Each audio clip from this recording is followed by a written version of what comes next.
अब्दुल कौवा रामपुर गांव में अपनी पत्नी गुलशन चिड़िया के साथ रहता था। अब्दुल अपनी गरीबी से बहुत परेशान था। न उसके पास खुद की जमीन थी, न पैसा की रोजगार कर सके। दिन भर मजदूरी करके जो थोड़े बहुत 20-30 रुपए मिलते वो 2 वक्त की रोटी के लिए ही निकल पाते। अब्दुल की पत्नी गुलशन चिड़िया अल्लाह पर बहुत विश्वास करती थी। वो रोजाना अपनी 5 वक्त की नमाज पढ़ा करती थी। एक दिन जब वो नमाज पढ़कर खड़ी होती है, अरे गुलशन, तुम्हारी ये खुदा को मानने और 5 टाइम की नमाज पढ़ने का कोई फायदा नहीं है। ये अल्लाह भी बड़ा कठोर दिल वाला है। कोमल हृदय की आवाज नहीं सुनेगा। मत किया कर इतना अल्लाह की इबादत। आज तक अल्लाह ने तेरी सुनी है, जो अब सुनेगा वही गरीबी में दिन काट रहे हैं और इतने सालों से औलाद का सुख भी नहीं मिला। वो अलग दुख है हमारे भाग्य में। पर मुझे विश्वास है अल्लाह हमारी जरूर सुनेंगे। मुझे अपनी इबादत और अल्लाह पर पूरा भरोसा है। अल्लाह एक दिन हमारी जरूर सुनेंगे। हमारे सारे दुखों को एक दिन जरूर दूर करेंगे। अल्लाह के घर देर हो सकती है, अंधेर नहीं। चल देखता हूँ तेरे अल्लाह तेरी दिन रात नमाज पढ़ने और इबादत करने का कितना फल देते हैं। अब मैं काम पर जा रहा हूँ, देखता हूँ कहीं मजदूरी का काम मिल जाए। गुलशन चिड़िया को अपने अल्लाह पर पूरा भरोसा था, पर अब्दुल अल्लाह पर बिल्कुल भी विश्वास नहीं कर पाता था। उसे लगता था कि गरीबी और निसंतान दोनों ही दुहक अल्लाह ने उसके भाग्य में क्यों लिखे हैं। सुनो जी, घर में कुछ भी खाने को नहीं रखा है, मैं क्या बनाऊं? मैं भी क्या करूँ गुलशन, आज मैं भी साहब के पास गया था, लेकिन इस वक्त किसी के पास काम देने के लिए नहीं है। खुदा पर भरोसा रखो, वो जरूर हमें इस मुसीबत से निकालेंगे। ये थोड़ी सी चावल रखी थी, पानी में उबाले हैं, आप खा लो। दिल छोटा मत करो, कोई ना, हो सकता है कल सुबह कोई नया काम मिल जाए। बस कर गुलशन, बस कर। इतना भी अंधा विश्वास मत जगा अपने मन में अल्लाह के लिए। मुझे पता है वो हम गरीबों की नहीं सुनेगा। गुलशन चिड़िया अब्दुल की बात सुनकर परेशान हो जाती है। वो हमेशा अल्लाह का ध्यान करके सोती थी। रमजान के नेक दिन चल रहे होते हैं। गुलशन सारे रोजे रखा करती थी और सच्चे मन से नमाज भी पढ़ा करती थी। एक दिन जब गुलशन चिड़िया सो रही होती है तो वो सपने में देखती है, उठो गुलशन, मुझ पर बहुत विश्वास करती हो। तुम बड़े दिल से रमजान और मेरी इबादत करती हो। मैं तुम्हारी इबादत से बहुत खुश हूँ। अब तुम्हारी सारी चिंताएं दूर होने वाली हैं। हे खुदा, मुझे आप पर विश्वास था। आप मेरी सारी परेशानियां जरूर दूर करेंगे। गुलशन सपने से उठती है और इधर उधर देखने लगती है, पर वहाँ कोई नहीं होता है। वो अल्लाह को याद करती है और सपने की बात अब्दुल को बताती है। सुनो, अल्लाह मेरे सपने में आए थे। उन्होंने कहा बहुत जल्दी हमारी सारी परेशानी दूर हो जाएगी। गुलशन, वो सपना है और सपने कभी सच नहीं होते। पर कोई बात नहीं, सपने में ही सही तुमने अपने अल्लाह के दर्शन तो किए। अच्छा, मैं जा रहा हूँ। हाँ, देखता हूँ खान साहब के पास कोई काम मिल जाए। अब्दुल खान साहब के पास जाता है, पर उसे वहाँ कोई काम नहीं मिलता है। अब्दुल निराश होकर घर वापस आने लगता है और रास्ते में सोचता है, आज तो मेरे पास बिल्कुल भी पैसे नहीं हैं, कैसे घर खर्च निकलेगा। चलते चलते वो थोड़ी दूर ही पहुँचता है। उसे पीछे से एक आवाज आती है, अरे भैया सुनो तो, मैं तुम्हें ही बुला रहा हूँ। जी बोलिए, क्या काम है। जब तुम खान साहब के पास काम मांग रहे थे, मैं वहीं पर बैठा था और तुम्हारी बातें सुन रहा था। मैं तुम्हारे जैसे ही किसी पक्षी की तलाश में था बेटा। क्या तुम मेरे लिए काम करना चाहोगे?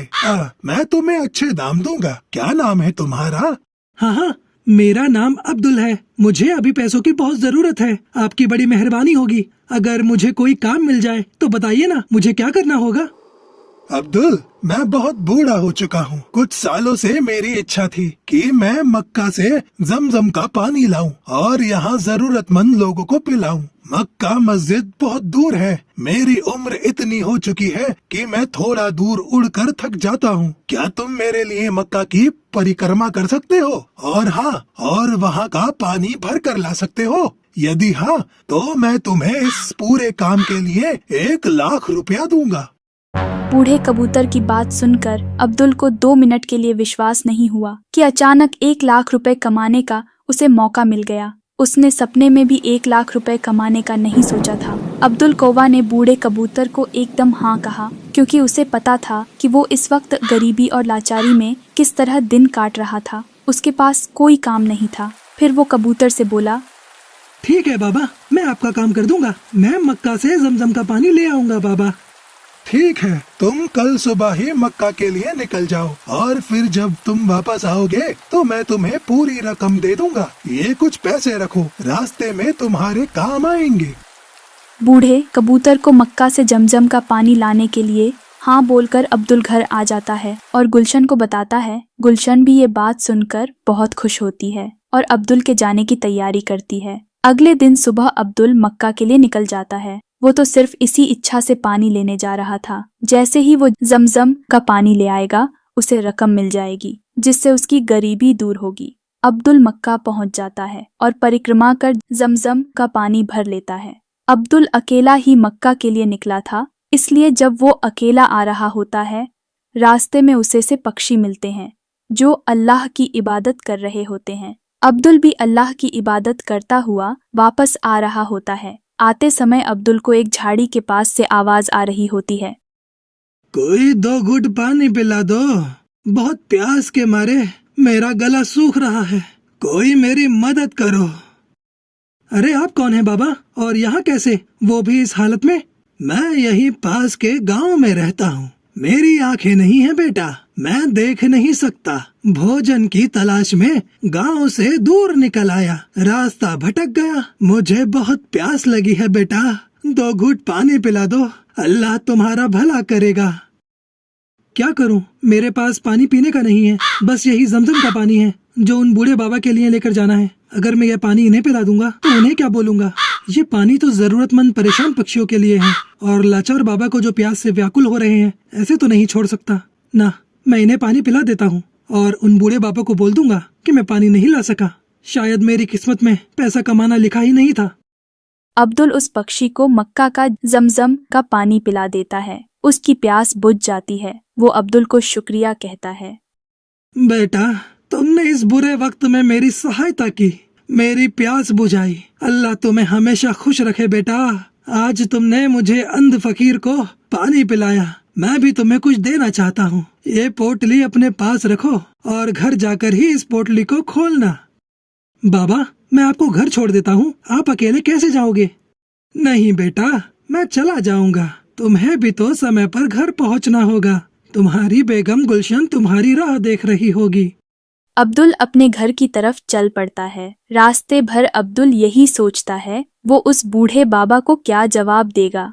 रमजान का भी आखिरी दिन है, दोबारा भी पानी लेने नहीं जा सकता। वो ईद पर नहीं पहुंच पाएगा। वो मायूस अवस्था में गांव पहुंचता है और खान साहब के पास जाता है। खान साहब, जब मैं उस दिन आपसे एक काम मांगने आया था तो यहाँ एक बूढ़े बाबा बैठे थे, क्या आपने उन्हें कहीं देखा है? कौन से बूढ़े बाबा? मेरे यहाँ तो मक्खी भी नहीं बैठती मेरी इजाजत के बिना। तो कोई बूढ़ा बाबा कैसे बैठेगा मेरी दुकान के पास आकर? यहाँ कोई नहीं आया था। फिर वो बाबा कहाँ गए? उन्होंने तो मुझे कहा था कि वो मुझे यहीं मिलेंगे। अब्दुल ने जंगल में हर तरफ उस बूढ़े कबूतर की खोज की, पर वो बूढ़ा कबूतर अब्दुल को कहीं भी नहीं मिला। अब्दुल निराश होकर घर आ गया। घर आकर अब्दुल ने अपनी पत्नी को सारी घटना बताई। गुलशन बोली, सुनो जी, आपने जिन बाबा को जमजम का पानी पिलाया था, क्या उन्हें मेरा नाम बताया था? अरे गुलशन, मैंने उस बाबा को तुम्हारा नाम भी नहीं बताया था। उन्होंने मुझे कहा कि तुम्हारी बेगम गुलशन तुम्हारी राह देख रही होगी, इतना कहा और ये पोटली दी और इसे घर जाकर ही खोलने को कहा। ये सब क्या हो रहा है? आप पोटली खोलकर देखो, क्या है इसमें, और बाबा ने आपको ही क्यों दी है? अब्दुल कौवा पोटली खोलकर देखता है। गुलशन, ये तो पूरे 1 लाख रुपए हैं। 1 लाख तो मुझे उन बाबा ने मक्का से जमजम पानी लाने की रकम बोली थी। आज मैंने उस बाबा को पूरी जंगल में ढूंढा, पर वो कहीं नहीं मिले। पर मैं पूरी बात समझ गई। ये सब हमारे अल्लाह की मेहरबानी है। आपने भले ही खुदा पर कभी विश्वास नहीं किया, पर आपका दयालु स्वभाव देखकर अल्लाह ने उसका फल दिया है। ये सब उन्हीं का चमत्कार है। वो सारा अल्लाह का ही किया था। आपने जरूरतमंद की सहायता की और अल्लाह ने आपकी परीक्षा ली, जिसमें आप खरे उतरे। हमें अल्लाह का शुक्रिया करना चाहिए, जिन्होंने फरिश्ते के रूप में आकर हमारी गरीबी दूर कर दी। हाँ गुलशन, ये तुम्हारी अल्लाह की इबादत करने का फल है। तुमने हमेशा सच्चे मन से उनकी इबादत की, इसलिए उन्होंने तुम्हें इसका फल दिया। आज से अल्लाह पर मेरा भी अटूट विश्वास बन गया है। हे खुदा, मुझे क्षमा करना, मैं आपकी शक्तियों को पहचान न सका। आप अंतर्यामी हो, खुदा हो, आप अपने बंदों की मन की बात पढ़ लेते हो। हे अल्लाह, तू बहुत अच्छा और मेहरबान है। उस दिन के बाद से अब्दुल को खुदा पर अटूट विश्वास हो जाता है। वो भी रोजाना मस्जिद में जाकर इबादत किया करता था। अल्लाह के करम से कुछ समय बाद गुलशन के बेटा और बेटी पैदा होते हैं। अब्दुल के घर खुशियां आ जाती है।